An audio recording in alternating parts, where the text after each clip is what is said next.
ভাই, ভাই রে ভাই, কেউ শুভেন্দুকে একটা ভ্যাসলিন কিনে দে, কেউ শুভেন্দুকে একটা ভ্যাসলিন কিনে দে।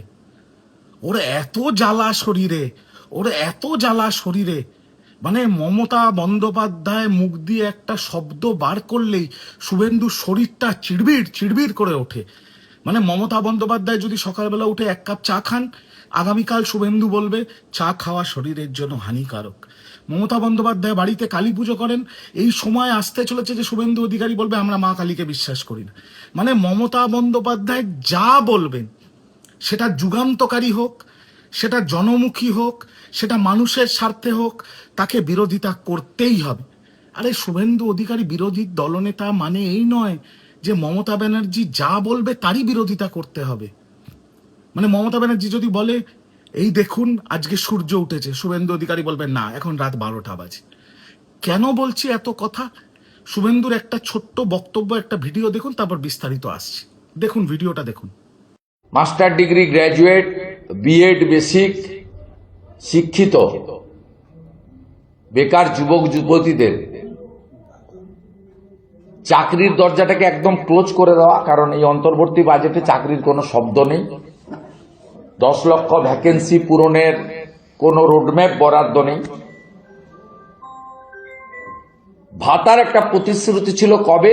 আগস্ট মাসে শুরু হবে। আগস্ট মাসে মমতা ব্যানার্জি মুখ্যমন্ত্রী থাকবে না, প্রাক্তন হবে। মুখ্যমন্ত্রীর ভাঁওতাবাজিটা হাতে নাতে ধরা পড়েছে। ধরা পড়ার পরে তিনি একটু আগে একটা প্রেস কনফারেন্স করে বলেছেন 15 থেকে 26 তিনি ক্যাম্প করবেন। কি করার জন্য? যুব সাথীর অ্যাপ্লিকেশন নেওয়ার জন্য। এটাও আরেক ধরনের প্রতারণা।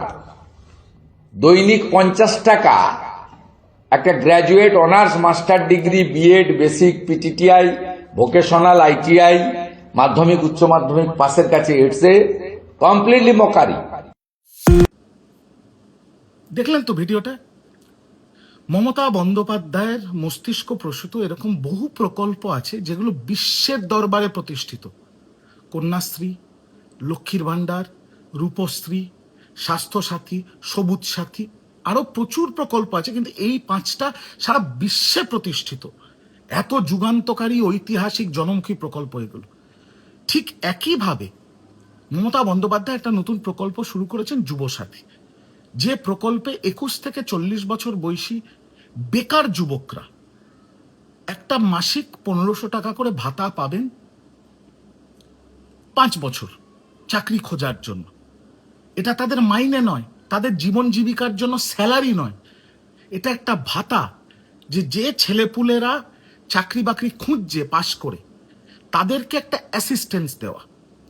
এটা নিয়েও শুভেন্দুর এত গাত্রদাহ। আচ্ছা, এটার মধ্যে ভুল কোথায় আপনারা আমাকে একটু দয়া করে বলুন তো। আজকে যে ছেলেপুলেগুলো চাকরি খুঁজছে, সেই ছেলেপুলেগুলোকে যদি একটু সাহায্য করা যায়, চাকরি খোঁজার জন্য আপনাকে লিঙ্কডইনে অ্যাড দিতে হবে, আপনাকে সারাক্ষণ রিচার্জ করাতে হবে জিওর, ভোডাফোন, এয়ারটেলের, যাতে নোটিফিকেশনগুলো আপনারা দেখতে পান। এই টাকার মধ্যে সেই ফোনের রিচার্জটা হয়ে যাবে, ইন্টারনেট রিচার্জ হবে।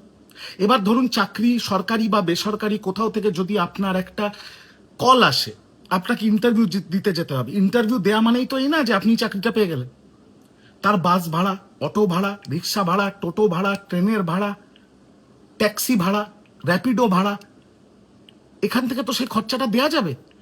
একটু সাধারণ যদি মমতা বন্দ্যোপাধ্যায় ভেবে থাকেন যে 21 থেকে 40 বছর বয়সী যুবক যারা চাকরির খোঁজে আছেন, তাদেরকে যদি একটু সাহায্য দেয়া যায়, এর মধ্যে ক্ষতিটা কি আপনি আমাকে বলুন তো। এটা মাসিক ভাতা, মানে এটা মাসিক স্যালারি নয়, মাইনে নয়, এটা একটা ছোট সাহায্য। আর যে শুভেন্দু অধিকারী চাকরি নিয়ে বড় বড় কথা বলছে, সেই শুভেন্দু অধিকারীকে বলি, বাংলার বুকে কোনো গদি মিডিয়া এগুলো দেখায় না, বাংলার বুকে সরকারি এবং বেসরকারি মিলিয়ে 2.5 কোটি ছেলেপুলের চাকরি হয়েছে। সরকারে কন্ট্রাকচুয়াল চাকরি রোজ বেরোচ্ছে, হয় ডাইরেক্ট বা থার্ড পার্টি, বাট ছেলেপুলেদের চাকরি হচ্ছে, কিন্তু সেই নিয়ে বিজেপি আর গদি মিডিয়া কোনো কথা বলবে না।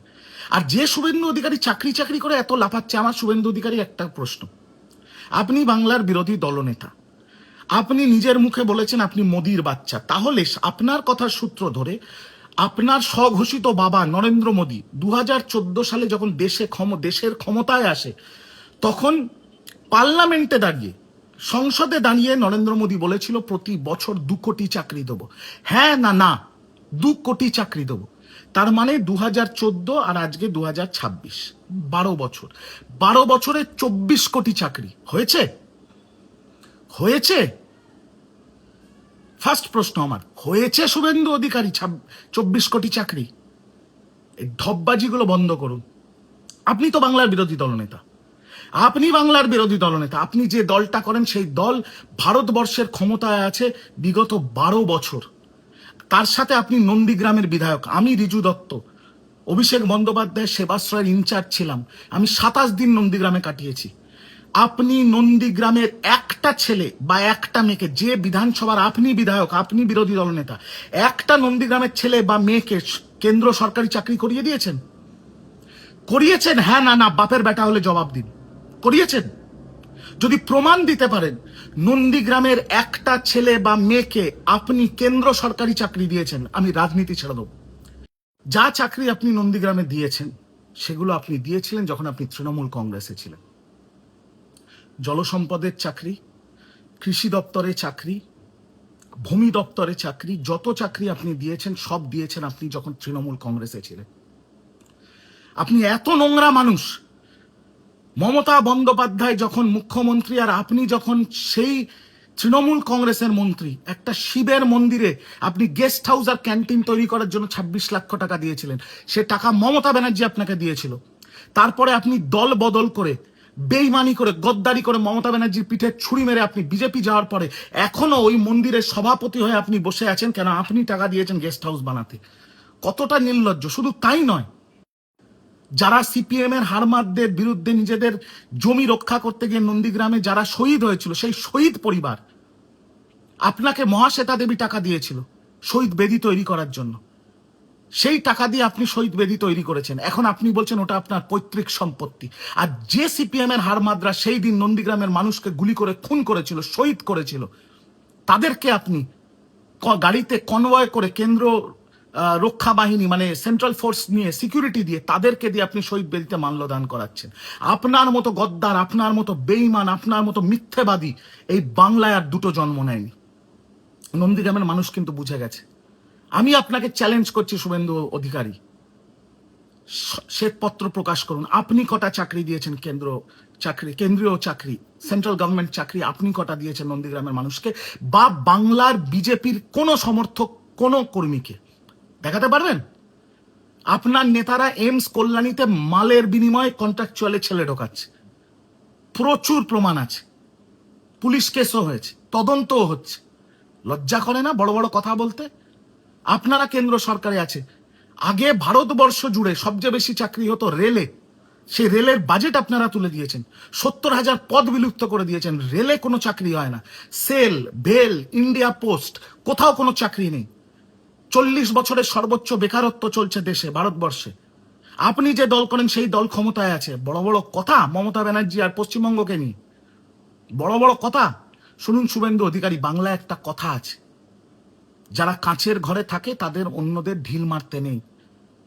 কারণ যদি পাল্টা কেউ পাটকেল ছোঁড়ে না, তাহলে দেখবেন আপনার কাঁচের ঘর ঝনঝন ঝনঝন ঝনঝন করে ভেঙে পড়ে যাবে। ইংলিশে এই কথাটা হচ্ছে, people who live in glass houses do not throw stones at others. কিন্তু এগুলো আপনি জানবেন না, এটা স্বাভাবিক। 5 বছর পরীক্ষা দিয়ে যদি মাধ্যমিক পাশ করতে হয়, মানে 5 বারে যদি মাধ্যমিক পাশ করেন আপনি, তাহলে আপনি এগুলো জানবেন না, এটাই স্বাভাবিক। পড়াশুনো তো করেননি। তাই একটা কথা মনে রাখবেন, বিরোধী দলনেতা বিরোধিতা করুন, কিন্তু যেটা প্রকৃত বাংলার মানুষের জন্য, বাংলার ছেলেপুলেদের জন্য ভালো প্রকল্প, সেটাকে ব্যঙ্গ কটাক্ষ করবেন না। আগে নিজেদের দেখুন কি করেছেন, আপনারা কি করেছেন ভারতবর্ষের যুবক যুবতীদের জন্য। বিজেপির উত্তরপ্রদেশে প্রাইমারি চাকরিতে লাঠিপেটা করেছিল, ব্যাংকের চাকরিতে বিহারে লাঠিপেটা করা হয়েছে। উড়িষ্যায় বিজেপি সরকার আসার পরে একটা এয়ারপোর্টের এয়ার স্ট্রিপে বসে বাচ্চারা পরীক্ষা দিয়েছে। 5 লক্ষ, মহারাষ্ট্রতে 5 লক্ষ মহারাষ্ট্রের ছেলেপুলে অ্যাপ্লাই করেছিল, পোস্ট ছিল 54টা। লজ্জা করে না বড় বড় কথা বলতে বাংলায় নিয়ে? বাংলা ভালো আছে, বাংলায় ভারী কারখানা হচ্ছে, বাংলায় আদানি, আম্বানি, জিন্দাল এরা সবাই বিনিয়োগ করছে, তাতে আপনার ফাটছে।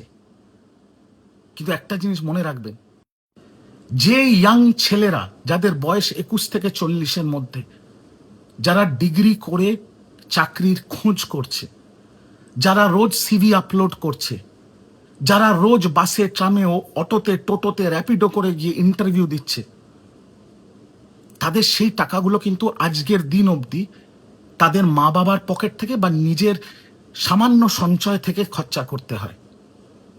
1 এপ্রিল থেকে তাদের মা বাবাদের কাছে হাত পাততে হবে না, তাদের নিজের জমানো সঞ্চয় করা কষ্টের টাকায় হাত দিতে হবে না, সরকার তাদের দেবে হাত খরচা বাবদ 1500 টাকা, এই ইন্টারনেট রিচার্জ করার জন্য, মোবাইল রিচার্জ করার জন্য, আর পরীক্ষা দেওয়ার জন্য, ইন্টারভিউ দেওয়ার জন্য, তাদের গাড়ি ভাড়ার জন্য। এর বিরোধিতা যদি আপনি করেন তাহলে আপনার পাপ লাগবে। 21 থেকে 40 বছর বয়সী ছেলেপুলেরা ভোট বাক্সে দেখে নেবেন, দুহাত তুলে মমতা ব্যানার্জিকে আশীর্বাদ করবে, কারণ তারা সুবিধাটা পাচ্ছে, তারা সুবিধাটা পাবে। আপনি কিচ্ছু করেননি, সেই জন্য মানুষ আপনাকে বিশ্বাস করে না, আপনাকে শুধু গদ্দার বলে, বেঈমান বলে, চোর বলে। তাই সময় থাকতে শুধরে যান শুভেন্দুবাবু, 2026-এর পরে খুব করুণ পরিস্থিতি হতে চলেছে। আপনি নন্দীগ্রামে হারবেন, আপনার দল বাংলায় খুব বাজেভাবে হারবে। সময় থাকতে শুধরে যান, এইটুকুই বলবো। জয় বাংলা। শুভেন্দু অধিকারী, জয় বাংলা।